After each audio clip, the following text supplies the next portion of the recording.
to another episode of Women in Business. My name is Doreen Kencha, and this is Women in Business on Smart 24 TV. So it's a delight to actually have you join us. Now, we've been talking about the journeys of women. We've been talking about the different endless linkages to the market. We've been talking about enablers.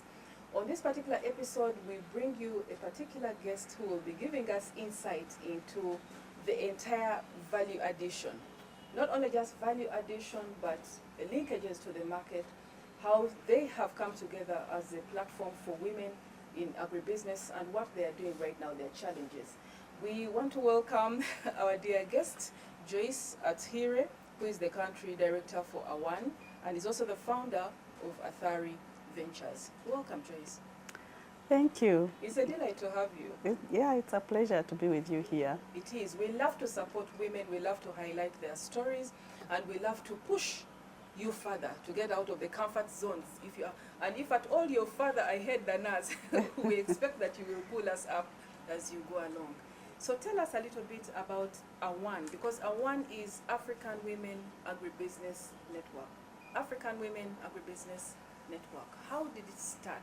You are doing wonderful things out there for women in agribusiness. You are harnessing the potential of women in Uganda and elsewhere. And not only this, but you are shining outside borders. So how did AWAN start, and what is it all about? Yeah, thank you very much. It's a pleasure for me to be here, and especially to talk about women and empowerment, especially around agribusiness. So as the host has shared, my name is Joyce Atwire. I'm Country Director, African Women Agribusiness Network, AWAN. It's a network of women entrepreneurs that are operating at different nodes of the agri-food chain. AWAN started in 2004, and it started in a meeting of women that were interested in making sure that women access opportunities as a team using agribusiness, knowing that about 77% of workforce in agriculture, it is women. So it was a good cause for that team of women to start with African Women Agribusiness Network. So what we do here, we empower women to access opportunities in spaces of market access, increasing production, co-work space, linkages to finance, and also linkages to services that are related to growth and empowerment. So AWAN's home is in Ntinda, behind Capital Shoppers, but we work with women the whole country, from production level to up to export. So AWAN has a woman that is a smallholder farmer, but also AWAN has a woman that is big enough to do export. It's not exclusive. It is not exclusive. It is rather, and that's the joy.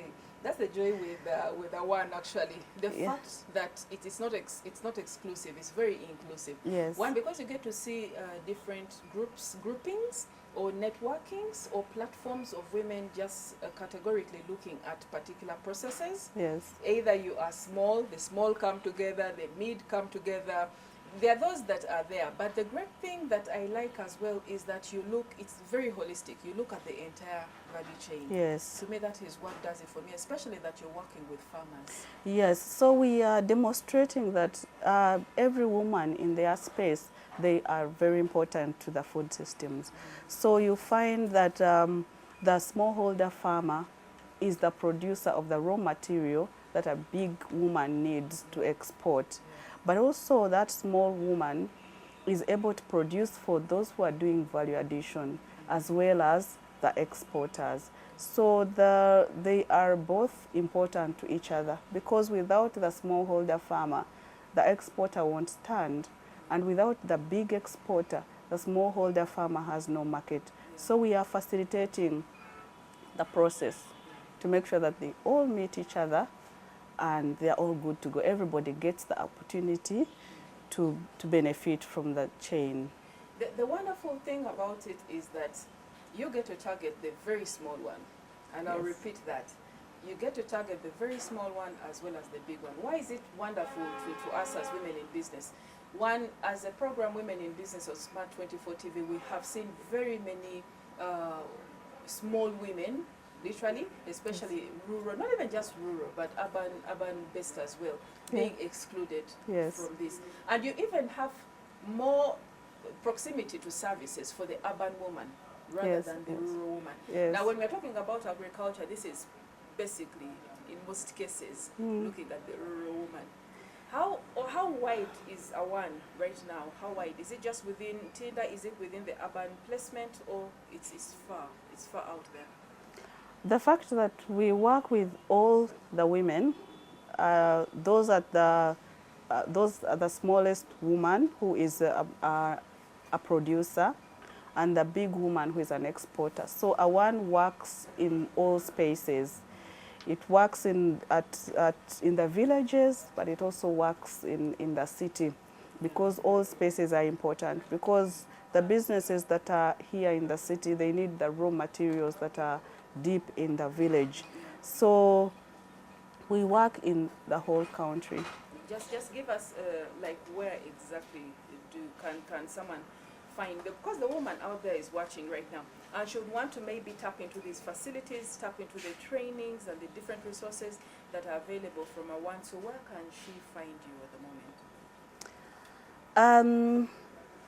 We are running different programs. One of them is the acceleration program for women in export. This is, it works in all the regions, but we do trainings in the major towns.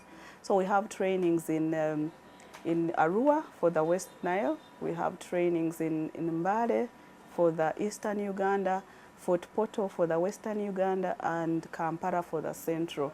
So this particular program is mentoring women to be export ready. And you might think that being export ready needs a businesswoman.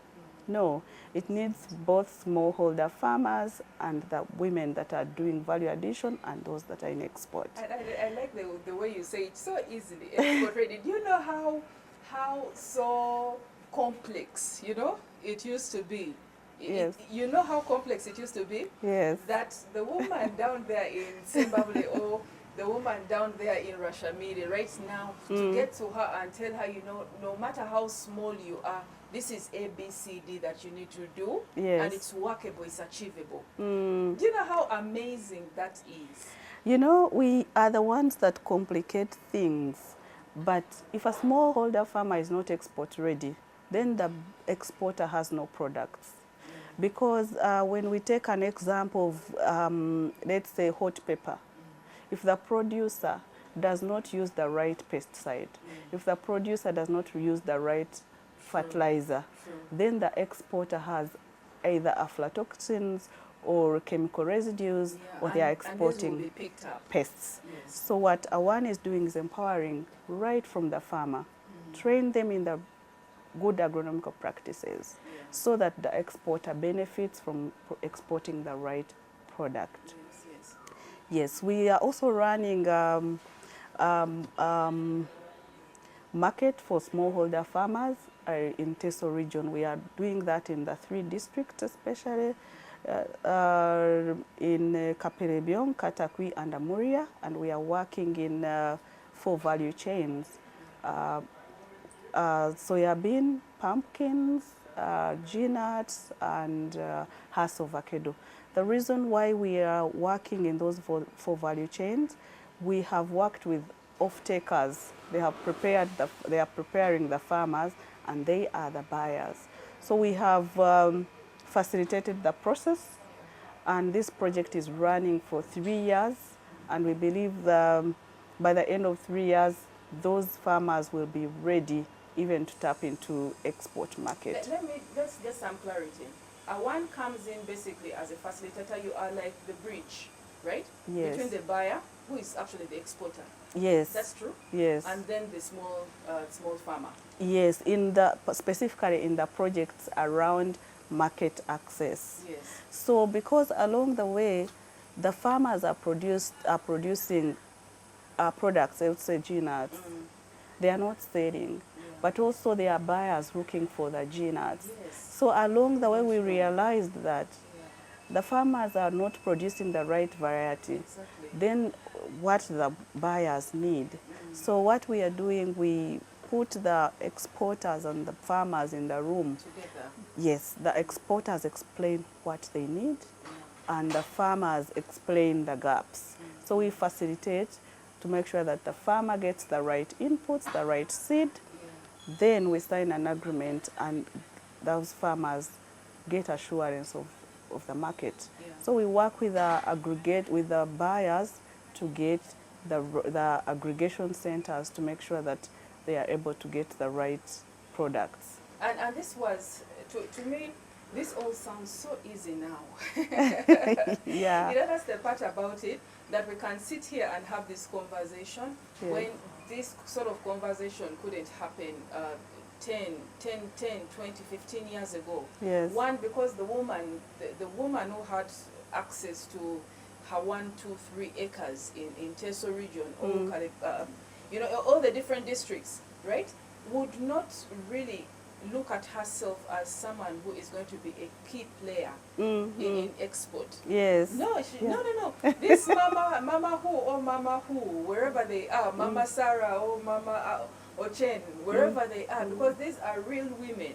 Yes. These are women that thought, no, I must have gone to university. I must have 100 million on my account. I must be based in town to be able to tap in this. So it's really wonderful, honestly, that Awan is coming in right now to be able to do this. As you get out there and you try to bridge, what is your number one concern or impediment? What is your number one constraint, really? That you would say, you know what, this gap here is taking a while, but we're working on it. Yes. The biggest gap, I would say, is the land issue, because land being the main resource in production, and women, basically, according to the culture, they don't own the land. So it's one of the biggest constraints in the food system, or to make sure that women are able to produce as well as men. And we saw that at the time when we were supplying the seed, we had avocado, we had pumpkins, we had soybean. And then in that particular project, we support 60% women, 30% men. So we realized that women are picking pumpkins, they are picking soybean and not avocado, yet it is the best-selling product. So when we asked them, we realized that Hass avocado is a long-term crop, so they don't have right to take a decision of having a product that will be there for 3-4 years. Yes. So they choose the short term. They can take decisions of the short term, not the long term. So how we have tried to mitigate, to solve that, we are making sure that we work as families. We encourage them to work as families so that they are able to have rights to have high value crops in their homes. That is wonderful. Even as you work as families, yes, you know very well that sometimes, especially when the power dynamics are at play, within areas, let's be blunt, within the villages. In most cases, their negotiation powers are so low, and the literacy levels are so low as well. So we are talking about, yes, you plan as families, but the reality about it, honestly, and this is not just talking about the doom side of it, we're talking about the reality, being that at any one time, the man can turn on his word, and you know, how is that going to work out? Yeah, we make sure that incentives go to women. So if the seed is directly going to a woman, it now facilitates a man to allow a woman have some powers in taking a decision. So if we are bringing the avocado, we stress is that it belongs to a woman. So the man works out the relationship with his wife to be able to benefit from the avocado. So it doesn't give the woman all the powers, but she has some powers to take a decision. Yes. And just talking about that because these are still, they call them silent, yes, the silent factors that Yes. continue to hinder the full participation of women in productive activities, but also sustainable income generating, projects as well. These silent factors, such as the negotiation powers of women, are seen in the way that normally the organizations come in and front and put that, yes, give to the woman the seeds, give her this ABCD, create a linkage and a brokerage. But then we've also had systems or feedback in which some of the men actually, now they will not show you that they are mad about it, Yeah. but the madness will reappear behind closed doors. That's why there is an increase in GBV Yeah, in such homes of beneficiaries of such as this. Now, one being fronted, yes, and being aware that it is working, especially with the rural communities, honestly. Do you have any perfect examples, any realistic examples of how you found yourself in such a conflict whereby you said, now what do we do? Yes, what do we do? We want to help in this situation, but it's not working out sustainably. What should we do? Just give us an example so that we can see what is happening down in your work. So when we are working with women, we reach as far as homes. We do home visits and we have a conversation with the husband and the wife, yes, as a family. So there's this particular home where we first left there a work plan, like business plan, where you want to see yourself in 2 years and 3 years. And together as a family, they developed a plan. Within 1 year, we want to have, they have an orchard, and they wanted to increase it to 5 acres. It was at 3 acres. And they planned to also shift the latrine from here to there, and then add the mangoes, add the pineapples, and they have more. So when we came back from monitoring after 1 year, it was the man that is discussing everything. You ask, where is the source of water? It's the man in charge. He's the one giving the speech. He's the one talking about everything. And we asked him, so we thought we are supporting you together. We are supporting your wife particularly. Yes. So he said, I'm talking on her behalf. Yeah. And you know, everything here belongs to me, yes, including this wife. In fact, this wife, I stole her from a man. So she is my property, as well as the orchard being my property. So I am in charge. I fronted her because I knew you would support because of her.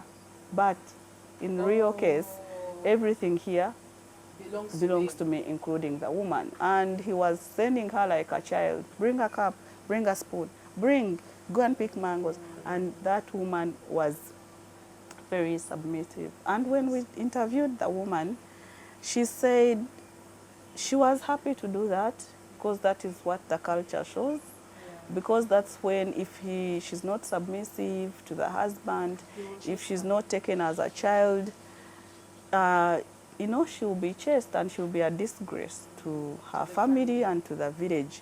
So she was suffering, but she looked like she was happy to do that because she did not understand the empowerment.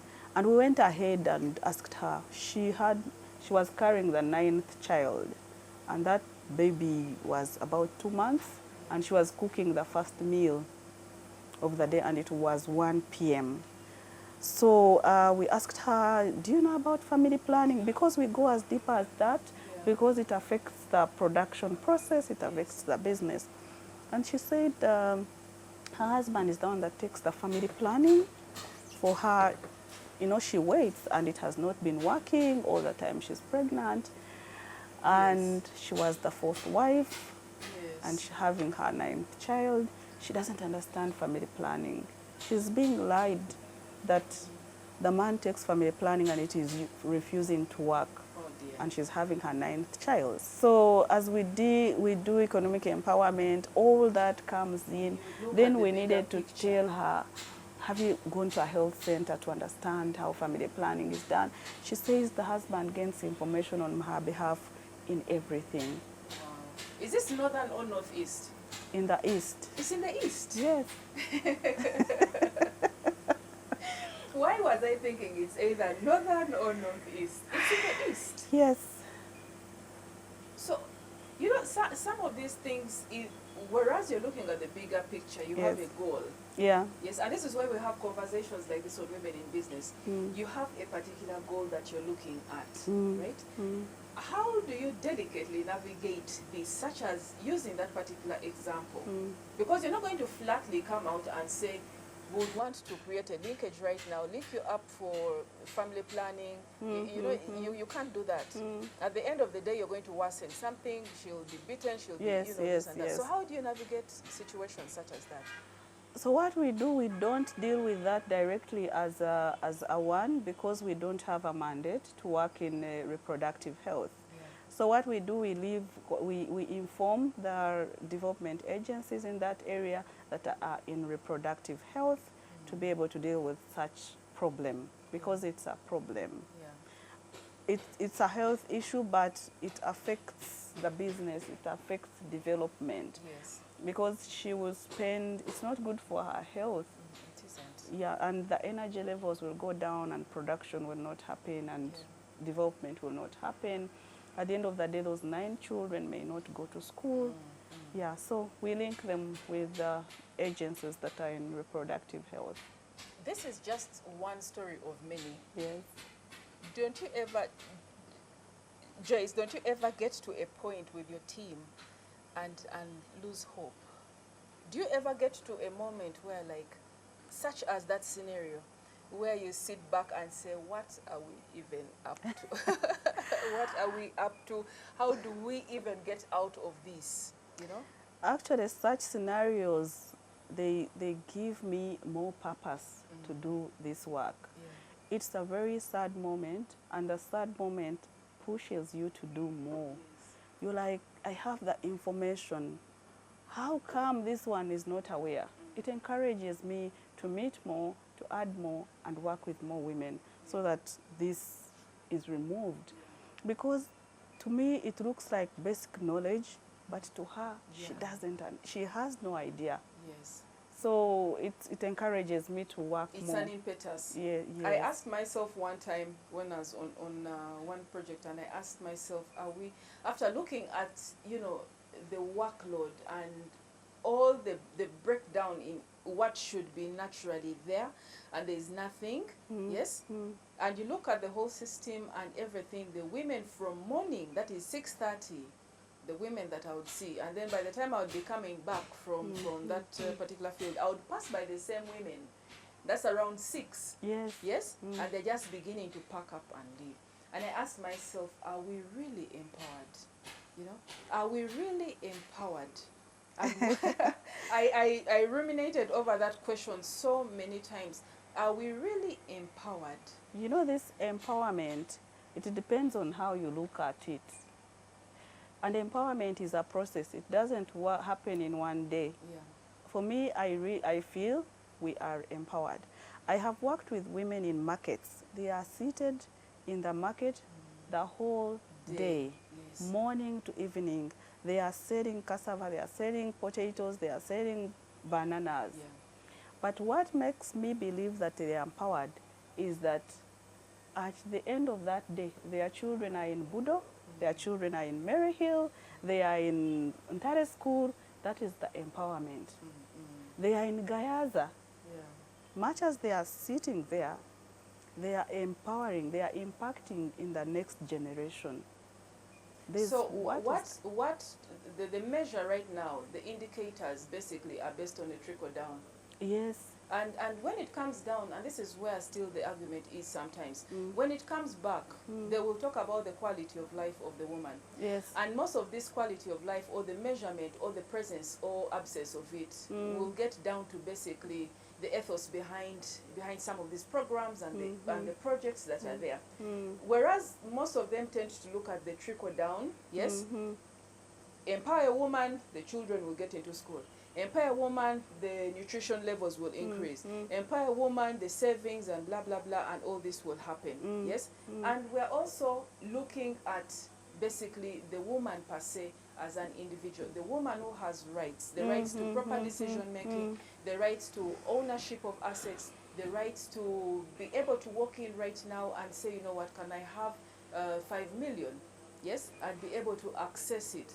The quality of life, You where are know, we? you know, even that woman is actually directly empowered. Yeah. We have a program here called Women Creating Wealth, and we have been training them for 9 months. So they graduated last week. The first topic was self-management. And on that note, let's manage our time. Let's manage our time and get into a break. We'll be right back with the continuation of self-management. Yes. Let's go for a break.